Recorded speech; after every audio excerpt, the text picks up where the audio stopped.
Hey guys, Carter here. Today we will be going to react on Udyr. This is one of the new champions in Legends of Runeterra. A new patch, a curious journey. Gather, spirits, gather. Spirits of Udyr, when I'm summoned or strike, create a stance swap in hand, or if you have one, reduce its cost to 0. You've damaged the enemy next to 7 plus times this game. So you've damaged the enemy next to 7 plus times this game. So it's not like sa Giovanni wherein one time per turn, 7 times me. You can do that. You can do that in the same turn. You can damage the nexus of the opponent maybe twice or thrice, right? That's very interesting. the land, hear my call! We will show them where their Vulpine Wanderer, when I'm summoned, create a stance swap in hand. So what is stance swap? spells can help. For me! What's that? We will show them where their spells can help. Task Speaker. 2 mana 3/2, deal 1 to all nexuses. Okay. Deal 1 to all nexuses. So this is one of the helpful triggers for Udyr. For me, the spirits dance. I wonder if you deal damage to your own unit, it also counts as a level up trigger to Udyr. Let's read the effect of Udyr again. Their spirits gather. Spirits of the land, hear! When you've damaged the enemy. Okay. Hear my call! The spirits dance. We follow the old ways. Okay, so stance swap, grant a stance to an ally. This is slow speed spell.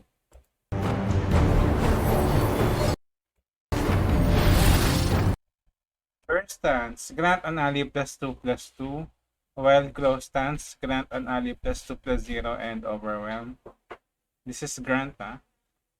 Bore stance, grant an ally 0/2 and regeneration. And ram stance, deal 1 to everything else. That excludes the Giovanni. That excludes Udyr, okay? Fire ram! That excludes the ally that you targeted. Okay. You could have fought by my side. Oathbreaker! You should have fought beside Sejuani's.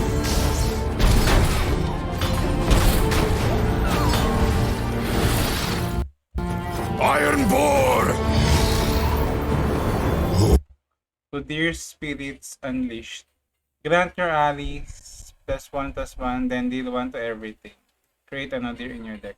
This is a little bit expensive, not gonna lie. Old gods, hear me!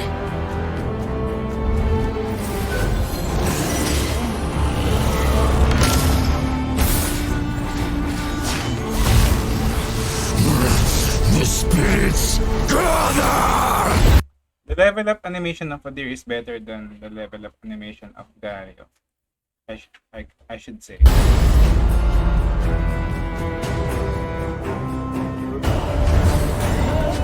Every stance swap empowers. I see the beast inside, Shaman. Unleash it! For Sejuani, for the Winter's Claw! Stand and fight! This is our path. Miss Claw!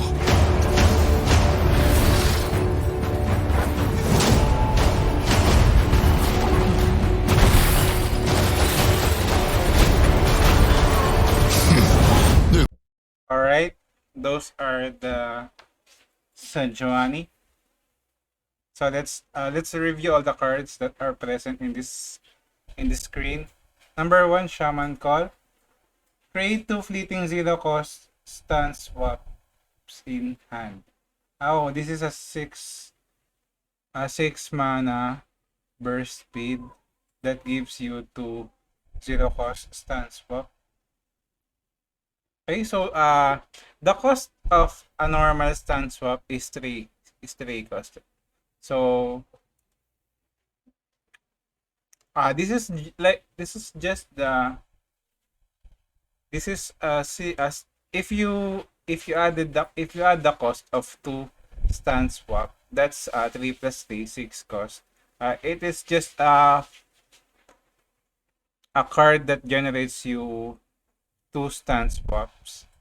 That is, if you think about it, the cost of it is similar to, if you think about it, the cost of it is similar to 6 cost. So that's Shaman's Call. Think this is good for closing out games, eh? Probably Udyr Lux. That will be interesting. But not I'm not too high on that. That's a little bit experimental. But Shaman's Call is a good card, I should say.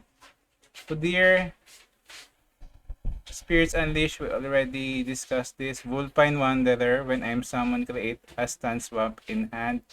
So this is a good combo. So this is Vulpine Wanderer gives you a stand swap at first. And then when you drop Udyr, you'll get a stand swap that is a 0 cost because of the effect of Udyr. So this is similar to the 2 mana that generates darkness. This is just a card that gives you more cards. Bones Crier. When I survive damage, deal 1 to the enemy Nexus. This looks like good against Vladimir deck, I think, or the Crimson package. You can build a deck around Bones Crier with different kinds of cards that mainly focuses on dealing damage to it, like the Imperial Demolitionist, the Ice Shards, and even the Vladimir and the Tukos, the Blades, the Katarina spell. This could be good in that kinds of deck. This is experimental, the Bones Crier. You can go in that direction. Tusk Speaker, 3 mana 3/2 Overwhelm. When you play, deal 1 to all Nexuses. This is good in an Overwhelm deck that is like an Overwhelm Preylord Noxus. Because number 1, it is 2 cost, and also it is Overwhelm at 3/2. So it provides you early chip damage. Wrath of the Freljord. Enemies with 3 or less powers can't block. Wow, this is 8 mana. I can't see, but I think it's 8 mana, 8/8. This is a little bit slow. And I think this one looks like a finisher type. This is 8 mana, 8/8, I think. Can see it with the subtitle. Hiara All-Seer. When I'm summoned, create a stand swap in hand. It costs 0 this round. 6 mana, 5/5. Okay, so this one gives you more stand swap. So overall, this looks like very good for the Freljord. So they'll probably be one of the dominating regions in the next season because of the release of these cards. So we'll be looking forward for a lot of Overwhelm decks in the next season because of all the new cards. Especially Udyr. Udyr is, I'm very curious on how well Udyr can reach in the meta game. But I think the common build will be Udyr Sejuani because their level up conditions complements each other. But if for me personally, I will be experimenting on Bones Crier Vladimir.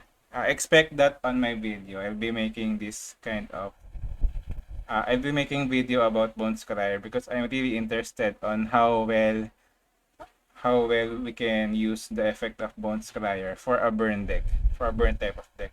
And also, I think this one is a burst. You can do a burst kill with opponent. Like for example, we put transfusion with Bones Crier to something. That's a burst skill. Opponent cannot react to that. Okay, so let's look at the cards in the mobile index.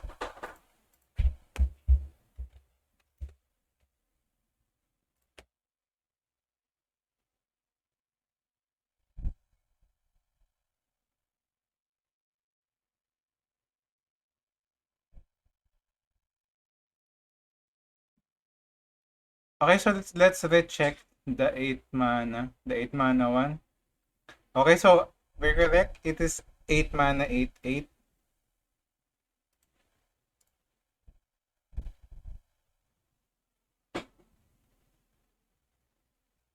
Wrath of the Freljord. Enemies with 3 or less power can't attack.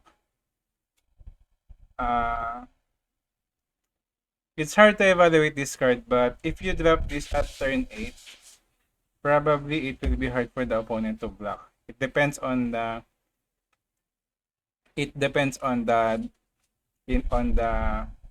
deck type the opponent has.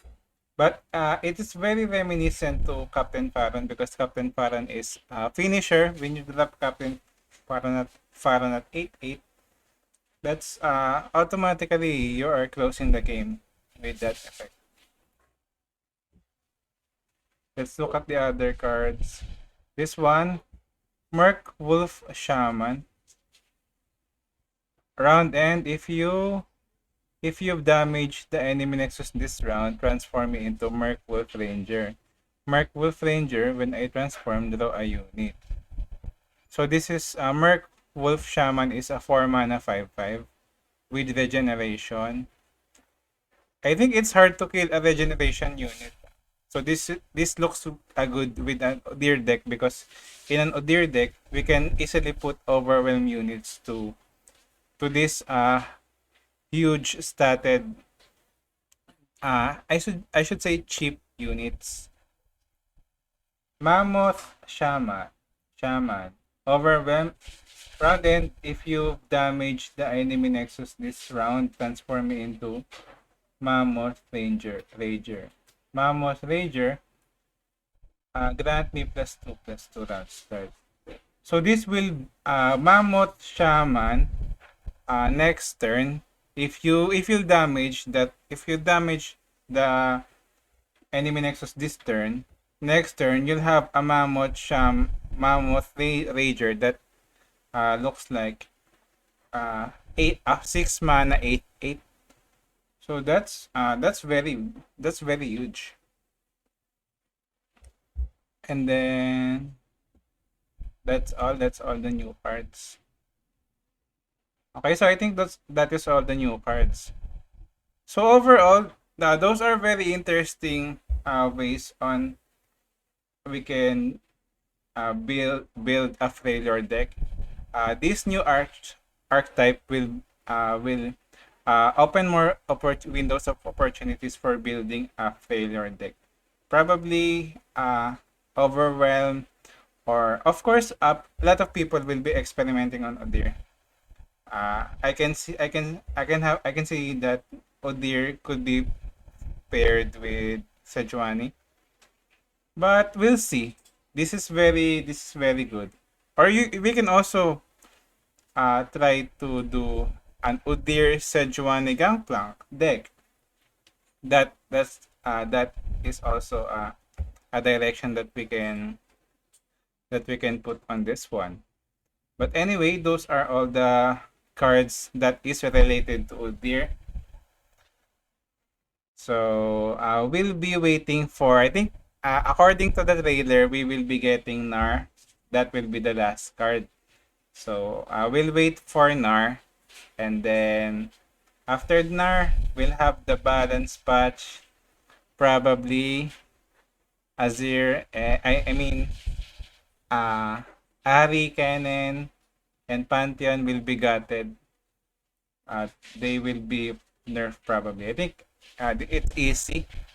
My prediction is Ari 2-2, and then Pantheon 6 times.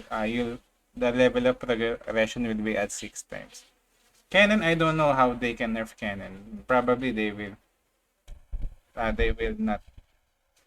They will not nerf Kennen. I don't know how they can do that.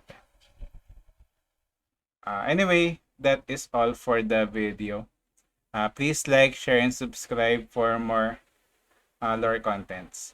See you again next time.